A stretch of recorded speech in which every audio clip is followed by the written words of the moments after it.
Hey, Megan, Dr. G here for SPKN, and we are so lucky to have a chance to sit down with Christine Yu, an award-winning journalist whose work has focused on science and research behind women in sport. Since Title IX passed in 1972, there has been extraordinary growth in women's sport and performance. However, for decades, athletic research has been primarily conducted on males and applied to women as if they are just small men, which they are not. Today, we will, with the help of Christine, author of the new book, Up to Speed, The Groundbreaking Science of Women Athletes, we're going to explore the massive gender data gap and the skewed understanding of what's considered normal physiology in sport research. Christine, welcome to SPKN. Thank you so much for having me. I'm excited to be here. So good to meet you. And that, Meg lets me kick it off here. So I'll start with the easy one too. Can you tell us a bit about yourself and then what got you into this topic specifically in authoring this great book? Yeah, so I'm a journalist. I cover sports and science and health primarily. I say that I've always been interested in the human body and physiology. I was supposed to go to medical school, much to my mom's dismay. I changed my mind, didn't do that, and found myself in this kind of fun space where I actually get to write about the science while also writing about sports, which is my other kind of interest and passion. I've played sports my whole life. I'm not a great athlete, but I love sports, and moving my body has always been an important part of it. And so being able to write about this intersection and really understand how the human body works and performs and improves, particularly, through the lens of like women athletes, has been a really fun kind of niche to find myself in. There's so much great research out there, but you've had a little trouble kind of applying that to your own experience. Do you want to kind of take us down that road? Yeah. So I, like I said, have played sports my whole life. Obviously I've had kind of my fair share of injuries of like overuse stuff, but I've also had a lot of kind of weird-ish injuries, if you will. I tore my ACL the first time skiing in college, which is, not surprising. But I retore that same ACL about 15 years later, just running intervals on the track, which isn't really how one thinks about tearing an ACL.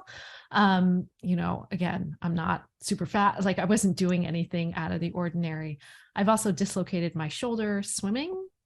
Again, not doing like butterfly or anything like out of the ordinary. I was just swimming freestyle. I was training for a triathlon, and it's almost like I pulled my arm too far forward and pulled my shoulder out of my socket. So it's like instances like this where it's made me feel like my body, like that there's something wrong with my body, right? Like that I wasn't made to do sports. Maybe I shouldn't do sports.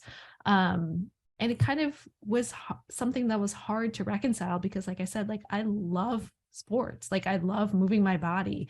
I love training and, improving and all of these things, and having to try to reconcile that with this feeling of that, well, maybe you just don't fit in some way. So I've always kind of carried this narrative with me that, like, again, like I don't quite fit in this realm of like sports and physical activity in the way that I would like to, or that would feel most comfortable in a way. So that's amazing, because you're a skier, you like to surf, and you do yoga. So you say you're not an athlete, but to me, I think you're an athlete.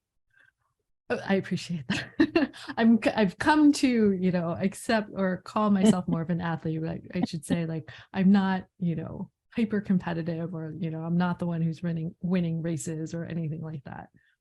It sounds like the journalism or the story and the interest was a cover. You're using the journalistic job to figure out, wait a minute now, how do I stop tearing my ACL and dislocating my shoulder?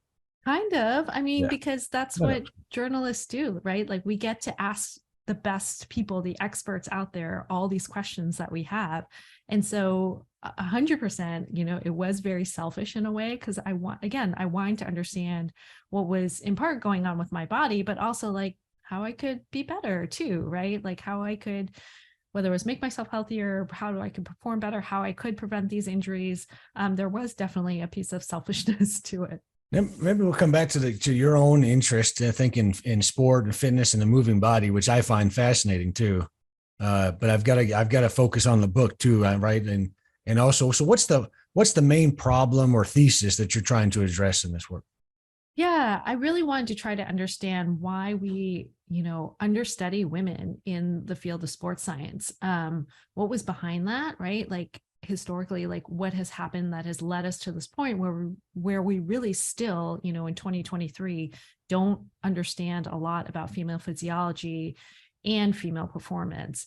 And I also wanted to, not only just understand, the reasons behind that, but also just the implications, right? Like, so if we aren't studying girls and women to the same extent that we're studying men, what does that mean for us, right? Like, what does that mean for our long-term athletic development, our health, our injury rates, all of those things?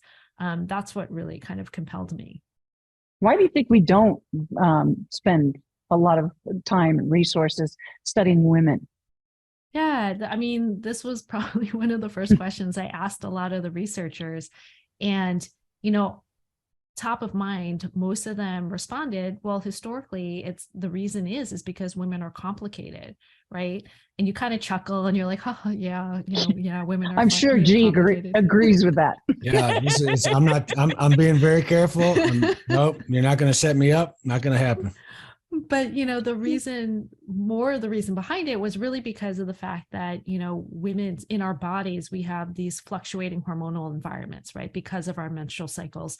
And so that makes it harder to study. So when scientists obviously are looking at, trying to understand like a specific molecular mechanism or like a chemical or, how something works or how an intervention might work, they want to try to eliminate as many extraneous variables as possible, right? And so if you have a hormonal environment that fluctuates, in a very unpredictable way, right? And non-consistent way, it adds a lot of noise to the data. So the thought was, well, it's just easier to study men who tend to have a more stable hormonal environment.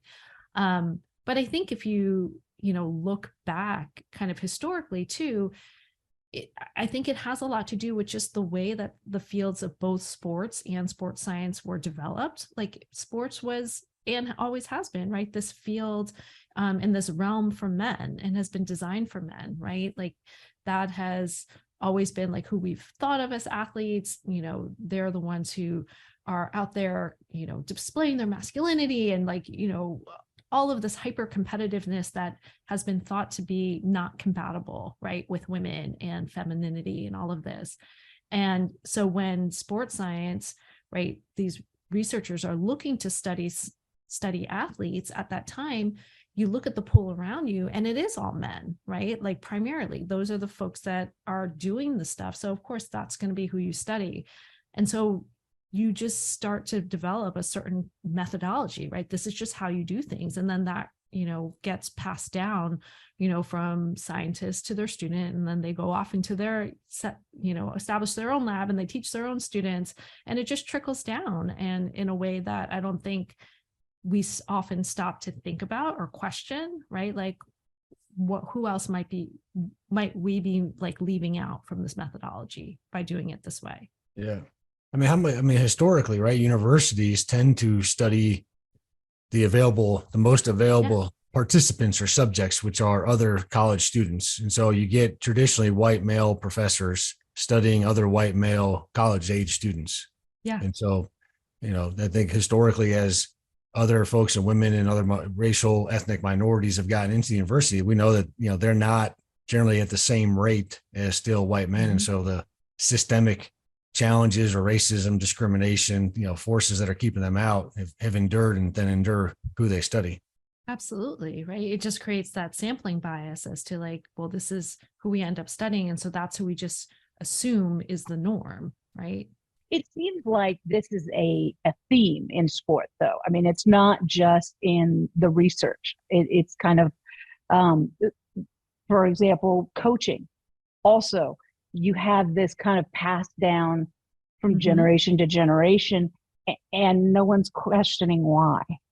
Yeah. And I always find that so fascinating that we're so secure with ourselves that we feel We don't have to ask why. Yeah, So absolutely. thank you to people like yourself who do ask why, because I don't know how you pulled your shoulder out swimming. I can't. That's impressive. It was like beyond me. I was like so shocked at when that happened. And like, luckily I was in the shallow in the pool and my coach was saying there, I'm like, I think something's wrong with my shoulder. And he's like looking at it and looking at it. He's like, oh my God. He's like, well, just try to do this. And he got me to pop it back in, Ooh.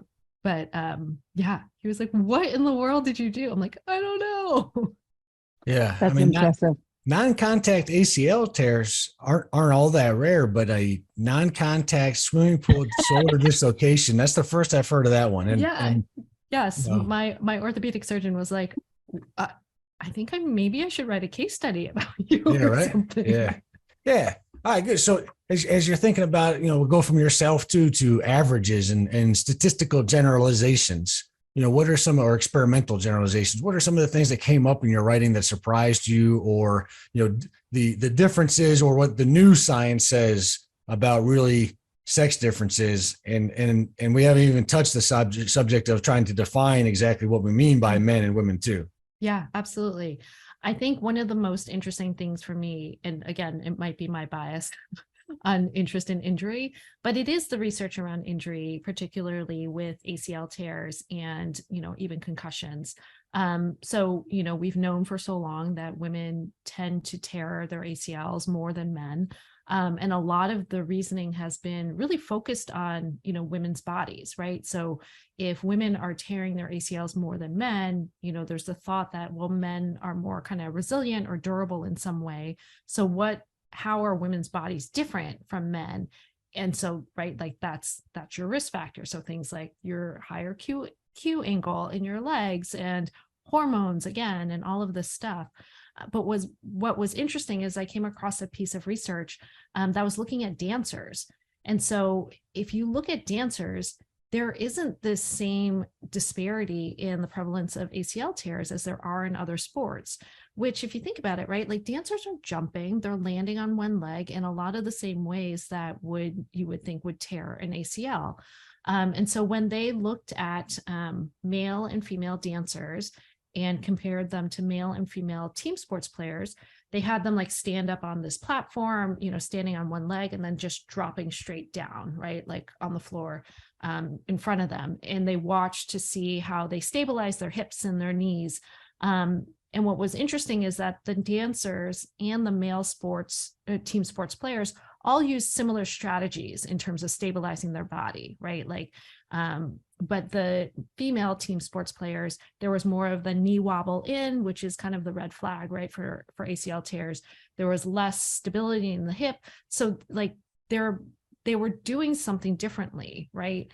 In that way that put them in a position where they might injure their knee. So the thinking is like, well, why are these girl dancers then, right, like able to do this? And so, some of the hypothesis is that, well, because dancers, usually they're dancing from an earlier age, they're learning how to use and move their body and like jump and land in a way that maybe these team sports players haven't been exposed to, right?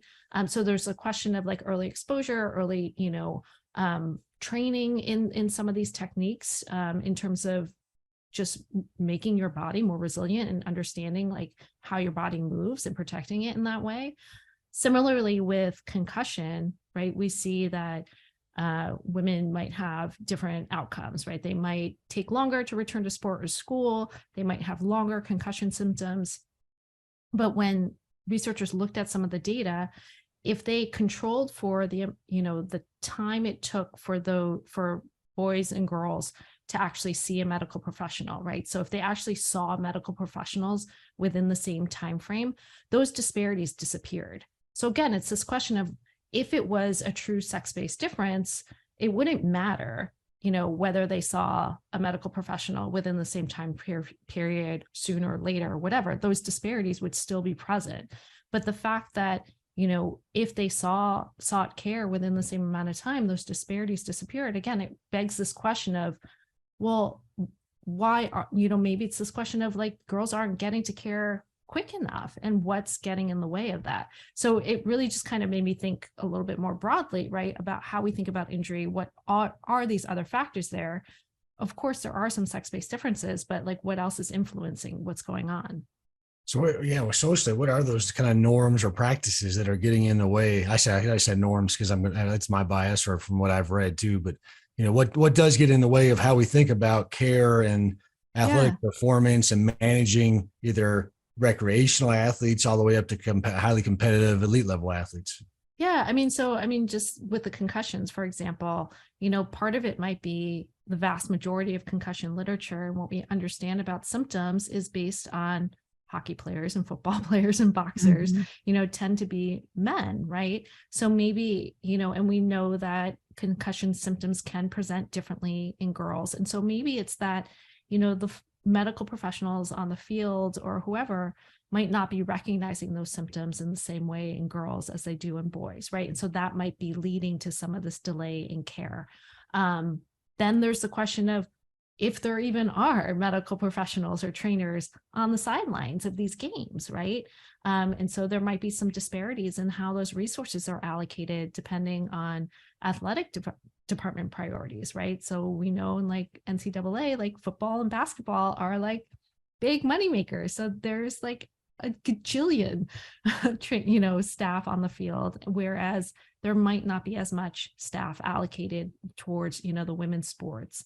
I think the other interesting one is when we think about something like strength, right? We often think of strength as like an injury risk factor, and men, obviously have more muscle mass than women, but there's also the question of, are girls and women encouraged to strength train and feel comfortable in that environment, right? Again, because that tends to, like the weight room and all of that, that tends to be more of a masculine domain, traditionally at least.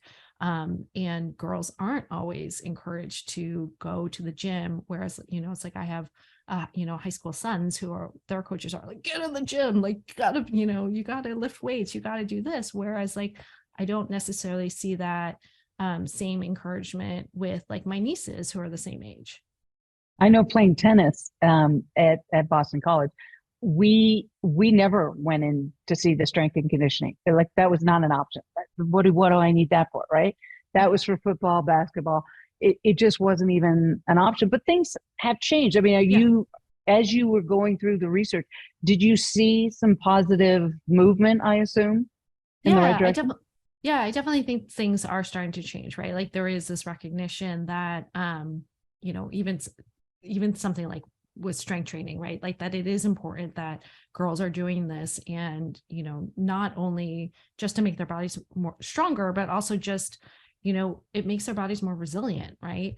But I think that there are still a lot of like cultural, kind of myths out there that we need to address. I did a talk out in Berkeley at the high school, and that was one of the questions. Like, there were a bunch of student athletes in the audience, and the girls were asking, it's like, how do we feel essentially it was like, how do we feel comfortable in the gym? Like, I don't feel comfortable being in there, especially within a co-ed environment too, right? You have the boys who are trying to, I don't know what they're doing. So nice. They're so nice and complimenting and, exactly. and helpful. And it's like, it's frankly intimidating, right? So I think, while there is this recognition and this push, right, more towards things like, making sure folks are strength training, boys and girls, there is still that like intimidation factor, that cultural, social factor that that still needs to be addressed. I just got done teaching sociology of sport to undergrads at the University of Denver. And we talk about this actually in class. And so we talked about, how many of them feel like they're being watched at the gym. And most people, boys or the men and women in the class, felt like they were being watched. But, you ask the question, well, how many of you are watching others, in a kind of creepy sort of way, making people uncomfortable or, harassing or any sort of kind of problematic interpersonal behavior. And they all go, most of them say, no, we're not doing that. Now they're either, pandering socially desirable response and saying what you want to hear, or people think they're being watched. They're not really, but it's still that norm and that perception too. And so, right, we explain that that's why there are girls and women's only fitness spaces. And then how do you create a space that is actually inclusive and welcoming to all people and make them feel, more comfortable and confident and want to be in a place too, because it's going to benefit everybody in the long run. Absolutely. Yeah. My son, he's going to be a high school junior. We have a gym downstairs in our apartment building, and he he goes down there and he runs back up if there's someone down there, lifting as well. Yeah. I'm like, no one cares. And he's like, oh, I don't want to be there. It's a thing, right? Even boys, right? He's, well, I'm not as strong, or I don't have great technique, or I'm not muscular enough. And there's another bigger musclehead guy in here. And I'm a musclehead guy, but I want to see everybody in the gym. Usually the muscleheads who are like, yeah, come on, everybody, is welcome in the gym. It's for everybody. But that's today's age too, of feeling like we're being watched, and then we have to discipline our own bodies. Absolutely. All right, so let's talk about facts and fallacies of sports science. What are some things that are true that you've found, and things that are untrue? So I think one of the biggest fallacies is this idea that thinner is faster. Especially, so I'm a runner, and I'm kind of more seeped in the endurance sports world, and the fact that this idea is still so prevalent. And I get it, right? Obviously with sports like running and stuff like that, in cycling, body composition plays a role, but I think that there's still so much emphasis on it as the only thing that matters in a way, that is really harmful, right? And can lead to so many other problems. And so the fact that people will restrict and not eat enough is just can lead to so many physiological issues, not only bone health, and for women menstrual health, but also just cardiovascular, right? You're talking about gut health, immunity, all these different factors that I don't think people necessarily realize. And so for me, everyone, the thing that I say to everyone is just eat, you have to eat, that's it. Just doesn't matter. I don't care what it is, just making sure that you're eating consistently and for your body to make sure that you have enough fuel. Because I think especially for folks, I grew up in the 80s and 90s, right? It was all low fat, low sugar, low calorie, fat free, everything, eat 1,500 calories a day type thing. And it's hard to kind of break through that. But that mentality, I think, is probably one of the most harmful and dangerous out there. So definitely leaner is not always faster. It might be for a little bit, but then, you're going to fall off the cliff somewhere. Yeah. So I'm a 80s and 90s kid too. I mean, there was the low fat craze, right? Everything has to be low fat. And so you could consume as many calories as you wanted and sugar as you wanted, apparently. And that didn't have any effect on your body composition. As long as you ate the low fat cookies, you were going to be okay. So, which are chemical.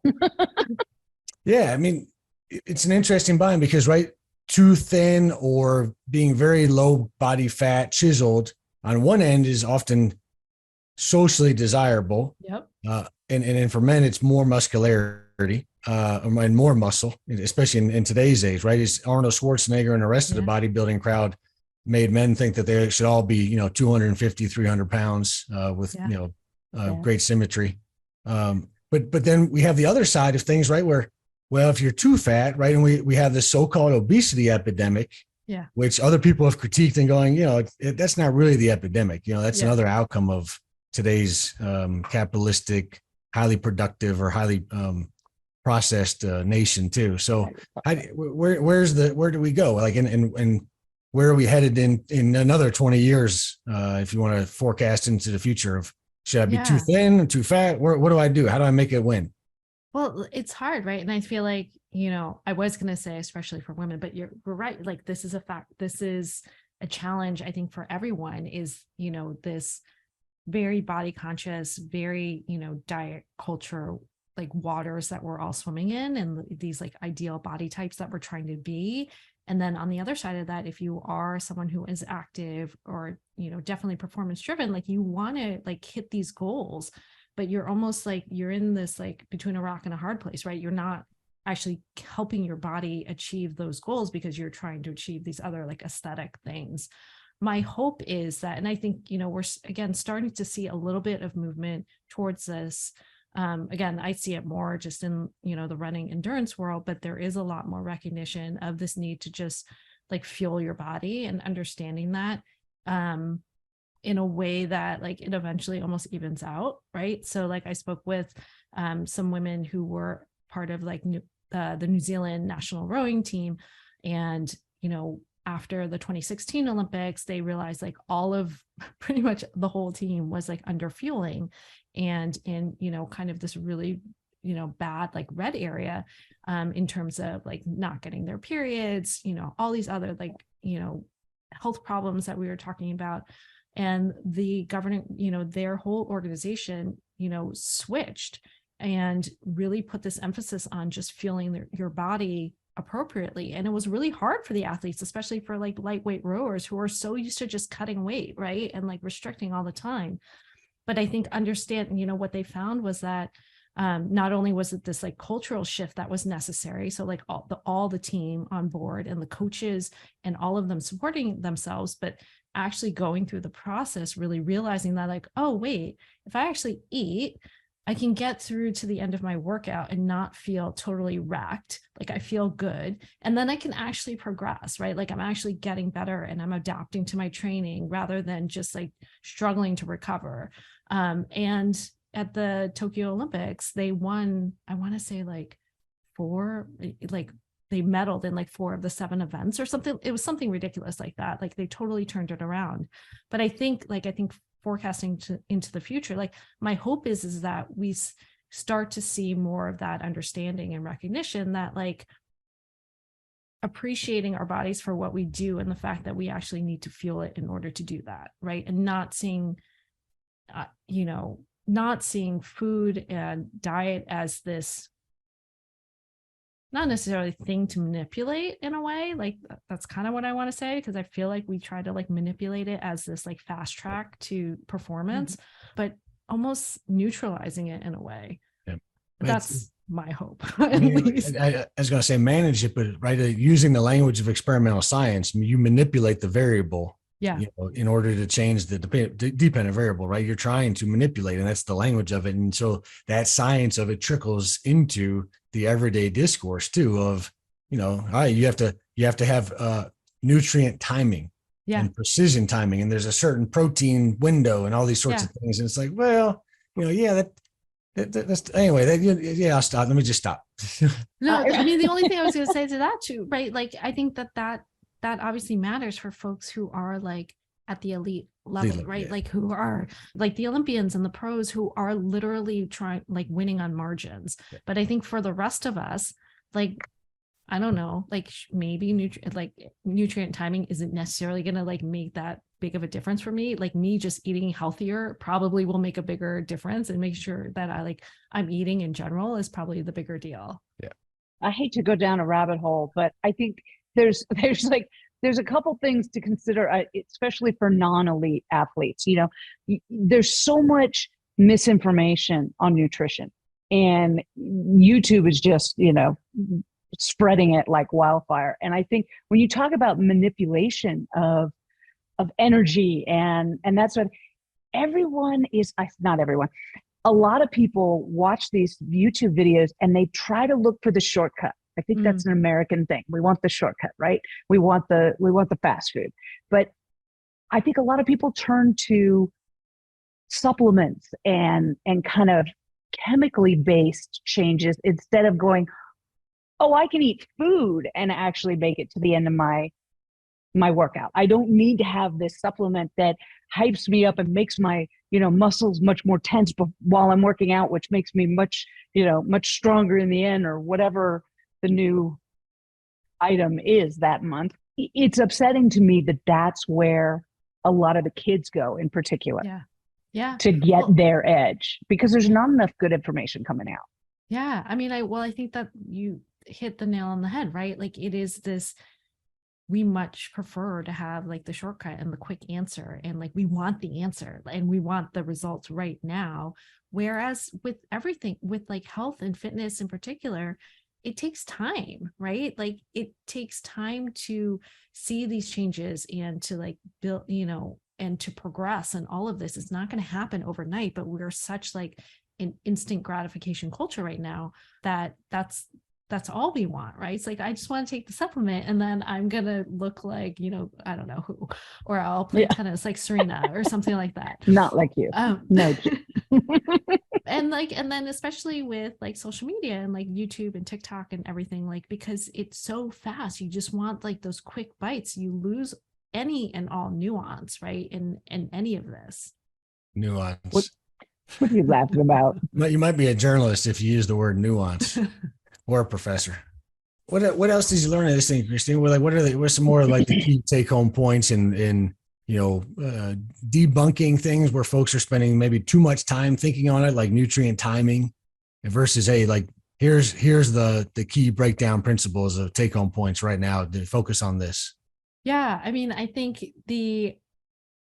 this is a little off from what you were just talking about, but like for me, like the other kind of big pieces was really, or like shocking pieces, was really around understanding like breast biomechanics too, and like sports bras, because the sports bra wasn't invented until 1977. So what, like 50 years ago, just about. But the fact that we haven't really given or like taken breast biomechanics seriously until like 20 years ago is like shocking to me, but also makes sense because sports bras are terrible. Like, it would explain why they're so bad. But I think it is again this fact that we associate, or we think of breasts as like almost this accessory appendage, right? Like it's like either totally sexualized, or like, what does it have to do with athletic performance? But it's like anyone with breasts, a lot. It's like uncomfortable, but like all of that like discomfort and pain, not only affects someone's ability to be physically active or their desire to be physically active, right? You're not going to do it if it's uncomfortable, but it can also affect things like running biomechanics too, and your gait, which we don't give it credit for. So that was like super fascinating to me. It's like, if you don't study it, how can you actually make a garment that can help control and support that movement in a comfortable way? I think the other kind of like flashy thing we hear a lot about, in like social media and like everywhere now, is around cycle syncing with your menstrual cycle. So this idea that, with the cycle, you have like high hormone phases and low hormone phases. So there are like things you should eat, depending on whether you're in a high hormone or low hormone phase, types of exercises you should do, in this idea that you can somehow harness, right? Like this, the powers of your hormones and, achieve better outcomes, right? In the gym or in your training. Because for sure, things like estrogen do affect how you might feel when you exercise. It might affect, muscle gain and all of that. But it is at this point like very gimmicky, especially what you see kind of in social media. The evidence is definitely out. But I think again, it's sold as this thing like almost like a crystal ball, if you will. It's like, it's like day 4, this is what I should do. Day 7, this is what I should do. And it somehow like makes your life simpler in a way, right? It's like, it gives you the answer for how you can achieve like better performance or better fitness outcomes. So yeah, that's the other one where I'm like, can we stop? Like, no, that was not quite that. That was an amazing chapter that you had, because I never really thought about it. There are athletes that are actually using the pill to get to a point where their competition is on a specific day based on their menstrual cycle. And it just, that never entered my mind. Yeah. I mean, it just is something that I'm not sure. How much did you consider that in your periodization, Dr. G? That would be never. Yeah. Just checking. But but it's wild, right? It's like how we use these things to manipulate our cycle, which, like, again, I get, like, some people have really bad symptoms, and, oral contraceptives or hormonal contraceptives can help with those symptoms and can help you show up better on like training days or on competition days. But then also using it to kind of manipulate it in a way so that you don't have your period, on a big race day. Those are both two topics too that I've recently had to review articles for. Really? Yeah. Lucky you. But it's funny, right? Or men that have businesses too, historically, don't think about women as consumers. So, and, Yes. and they're not sitting around, right? And I want to model, being quiet and just asking questions sometimes. And, if I'm thinking about a business, I don't know from personal experience what to do about breasts and menstrual cycles. Yeah. So, right, the importance of having diversity and listening to the marketplace, and then developing and investing in the marketplace of these things to not only profit from it, but to actually meet their needs, and in this case, enhance performance, or just manage good bodily movements and functions, and what's normal and what's maybe not so normal, and how to help people. Yeah, Absolutely. Yeah.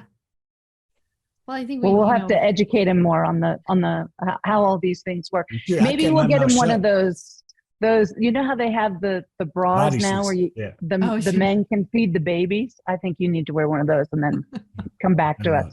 It could be a new study for you. Exercise with one of those on. It comes up. I mean, obviously, I don't want to talk from a men's perspective on women, and particularly women's issues, because it's not the thing to do. But coaches that tend to be a lot of male coaches need to know some things, and there's some things that they don't know, or it's not something that's necessarily taught in university programs. And so you have to be able to understand these things biologically, physically, but then also psychologically and socially. Like, now I have to manage people and interact with people, and lots of different people in different spaces. And how do I know what's real? And what sort of hormones during this phase? And well, what do you mean your breasts are moving in this way? And what changes should I make? And who cares? I mean, that's the typical thing too, that a lot of male coaches and have to think about, and they're scared to have those conversations, or they just treat everybody like small men. Yeah.